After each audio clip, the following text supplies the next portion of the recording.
Hola amigos de YouTube. Como muchos saben, estamos a octubre, mes de Halloween, el cual el 31 de octubre se celebra Halloween. Y bueno, pues no me podía quedar atrás y haré una serie de vídeos llamada Tres historias para no dormir, la cual consta de contar tres historias de terror en un solo vídeo, pero ojo, estas historias no son creadas por mí, son sacadas de internet.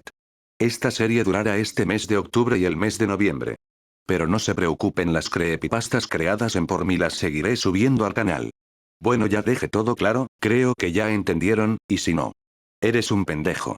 Bueno, empecemos con el especial octubre, tres historias para no dormir. Historia 1. Bloody Mary. Bloody Mary o María Sangrienta, es una leyenda urbana muy conocida, por lo cual variantes sobre su origen e invocación existen muchas. En esta ocasión se habla de que, allá por el año de 1720, una niña de 9 años, llamada Mary, se quedó sola en casa. Sus padres salieron a ganarse la vida en una jornada nocturna, dejando a la pequeña iluminada tan solo por la escasa luz de 3 velas viejas. Ella estaba acostumbrada, por lo cual se dedicó tranquilamente a jugar con su gastada muñeca de trapo en medio de la penumbra.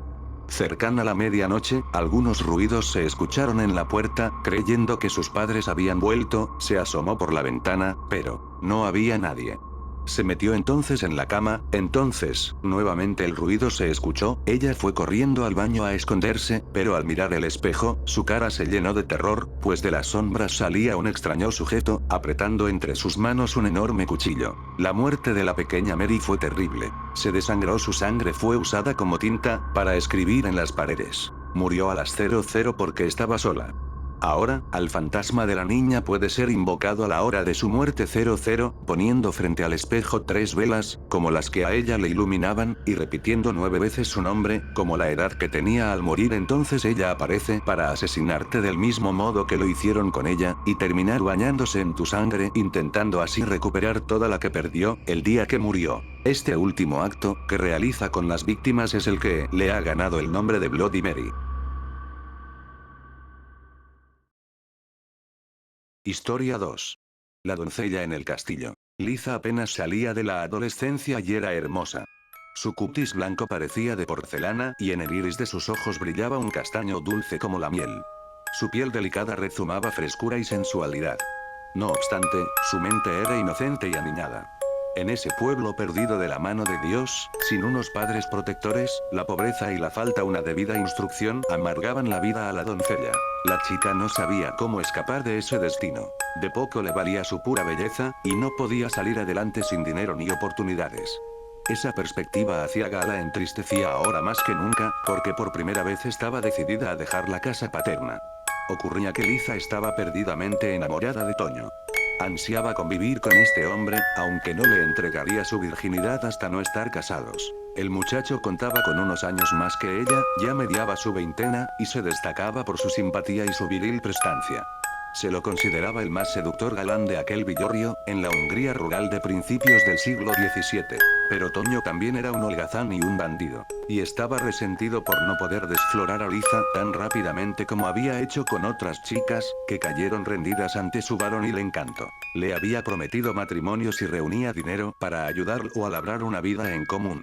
En aquella época las jóvenes casaderas debían aportar una dote, un patrimonio apropiado para ser desposadas. A tal fin el mozo había conseguido para su novia la mejor recomendación posible. La doncella trabajaría de dama de compañía en el castillo de la condesa Erzsébet Báthory, la rica y poderosa aristócrata local. Rumbo allí iba la joven, con el corazón latiendo jubiloso, como pasajera en aquel carruaje tirado por 4 elegantes corceles negros. Al salir de la arboleda ya se divisaba en la lejanía el palacio de la noble dama. En ese castillo imponente, cuya silueta se recortaba en el horizonte, viviría hasta ahorrar el dinero preciso para su dote. Luego se casaría con su amado Toño. El atardecer daba paso a la noche, y una enorme luna llena despuntaba entre las nubes.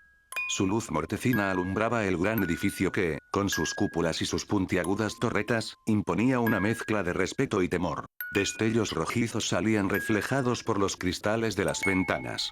A medida que la figura del castillo se delineaba con mayor nitidez en el oscuro cielo, la alegría de la pasajera mermaba hasta trocarse en nerviosa inquietud. No esperaba esa aura siniestra que enrarecía el aire. Pero debía dejar a un lado esos malos pensamientos. Ya arribaba. El gentil cochero la ayudó a descender, y los cortesanos la recibieron amables, prodigándole sonrisas y exhibiendo modales galantes. Fue tratada como una verdadera dama, nunca se había sentido tan halagada cuando vivía en el pueblo. Le aguardaba un lugar acogedor, llevaría una buena vida allí dentro, pese a la fea apariencia externa del castillo, pensó en Liza. Se le informó que sería conducida hacia los aposentos de la condesa. Al fin conocería a esa mujer, cuyos más de 40 años apenas hacían declinar su impactante hermosura. Pero todo fue un vil engaño. En lugar de dirigirla a la habitación de la aristócrata, dos fornidos esbirros la empujaron dentro de una sucia celda y cerraron tras sí un portón de hierro.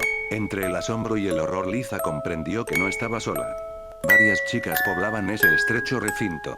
Estaban aterradas, unas lloraban, otras rogaban a sus carceleros para que las dejaran escapar. Todas eran pobres campesinas. Todas habían creído que servirían como personal doméstico para la condesa. Todas habían sido traicionadas por alguien en quien confiaban. Toño. Exclamó con angustia, para sus adentros, la doncella. De súbito, la entrada de hierro se abrió y los guardianes sacaron a rastros a una de las prisioneras. Volvieron a cerrar el calabozo, la oscuridad envolvió el ambiente.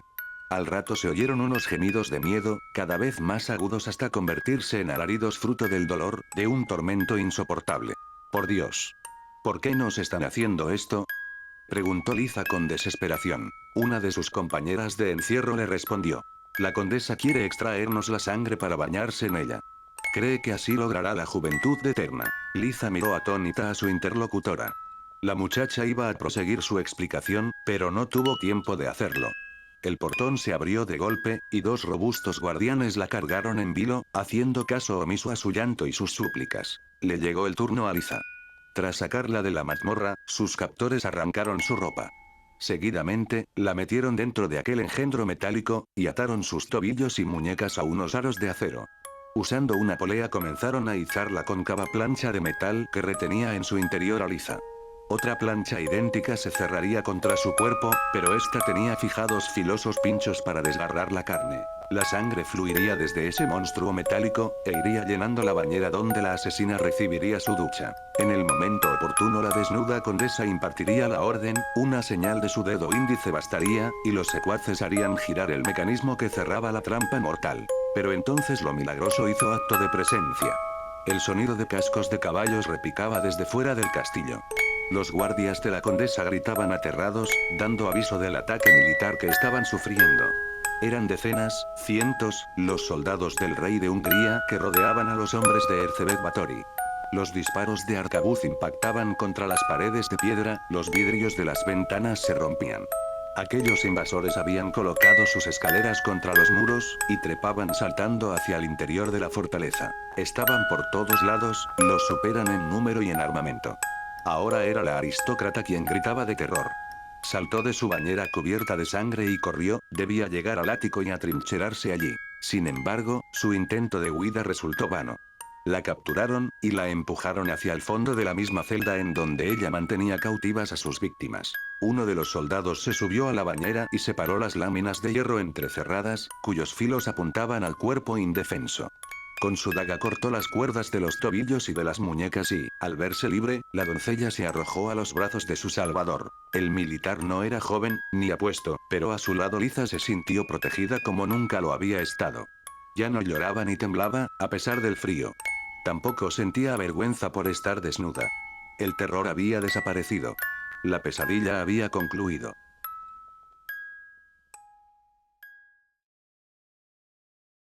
Historia 3. Ya no tengo hambre. Ella no estaba bien, ella no tenía una vida plena, ella vivía en un mundo donde para ella se tornaba cada vez más insoportable. Elvia vivía con sus padres y un hermano mayor, donde debería reinar la felicidad era todo lo contrario, una familia completamente desordenada, alcohólicos y drogadictos no era lo que quiso para un futuro. Elvia en su momento también se refugiaba en el alcohol para tratar quizás de olvidar que vivía una vida de mierda que sus padres le enseñaron. A sus 18 años decidió alejarse de todo sin importarles nada más, ya cansada del maltrato de sus padres y los golpes que su propio hermano le ocasionaba para que fuera en busca de comida y bebidas para ellos la tenía más que cansada. Vendía su cuerpo desde la edad de 10 años y todo para mantener vicios a sus familiares que no la querían para nada. Cierto día simplemente desapareció para más nunca regresar. Por recomendación de una amiga llegó a lo más profundo del bosque. Allí había una pequeña cabaña lo suficiente para ella sola, había solo un inconveniente: que no le gustaba la soledad y además no tenía vecinos cercanos. Era mejor eso que seguir al lado de su familia, pensó. Ese día al llegar la noche el frío se le hizo algo insoportable, la oscuridad de la noche le causó mucho miedo, el mínimo ruido causado por pequeños animales pisando las hojas secas le causaba un escalofrío de pies a cabeza. Nuestra protagonista lloraba en susurros mientras acostada en posición fetal, observando para todas las partes con la vista totalmente desorbitada. Al día siguiente despertó con mucha hambre y sed, no se dejó esperar para salir en busca de alimento mientras observaba los primeros rayos de sol y respiraba el aire puro. La noche fue difícil para ella, pero el amanecer fue lo suficiente para que ella pensara en nuevas posibilidades de vida. Al llegar al pueblo no tuvo de otra que salir en busca de un cliente para obtener algo de dinero para comida. Cliente que ya la conocía por sus servicios nocturnos, sin embargo, este al verla la rechazó de la manera más cruel, en tanto ella entre súplica le pedía dinero para comer. A golpes la sacó, golpeó su rostro el cual comenzó a sangrar de manera horrenda. Elvia no tuvo de otra que salir corriendo de aquel lugar llorando hasta más no poder, todos la observaban raro en las grandes calles de la ciudad. No hubo de otra que regresar a la cabaña. Una vez allí su amiga la esperaba, pero no con las mejores noticias. Un papel apretaba en las manos y al entregárselo se horrorizó. Nuestra protagonista era buscada por la muerte de su familia, todos fueron encontrados en el sótano de la casa menos ella, sus cuerpos fueron encontrados descuartizados, extremidades desprendidas y esparcidos por todo el lugar. Una escena verdaderamente escalofriante. Quien lo había hecho era de sangre fría. Elvia, al notar nerviosismo de su amiga, le preguntó de inmediato si le había informado a la policía dónde ella se encontraba. Ellos se lo buscaron, ellos me tenían al borde de la locura, ellos nunca me quisieron y tuve que actuar macabramente el día que mamá permitió que mi hermano abusó sexualmente de mí mientras mi padre me aguantaba para que no gritara. Necesito que no digas dónde me encuentro. Por favor. En tanto su amiga estaba pálida, observando fija e intentó levantarse de la silla para salir de las garras de Elvia, quien también la observaba con miradas frías. No te preocupes, no diré nada a nadie que te encuentras aquí. Respondió la chica con voz temblorosa, estaba asustada. Elvia notó de inmediato que su amiga estaba mintiendo y actuó de una forma horrenda. Pegándole en la cabeza con trozo de madera que apretaba en sus manos dejándola aturdida en el duro piso, en ella vio cómo saciarse del hambre y entonces terminó lo que había empezado matándola sin piedad alguna. 15 minutos después el lugar estaba rodeado de policías. Cuando los oficiales entraron no podían creer lo que estaban viendo, una verdadera escena sacada de alguna película de horror. Elvia se encontraba sentada al lado del cuerpo muerto, cortando trozos de carnes y comiendo. Ella estaba cubierta de sangre y al escuchar la palabra, no te muevas. Ella solo contestó. Ya no tengo hambre.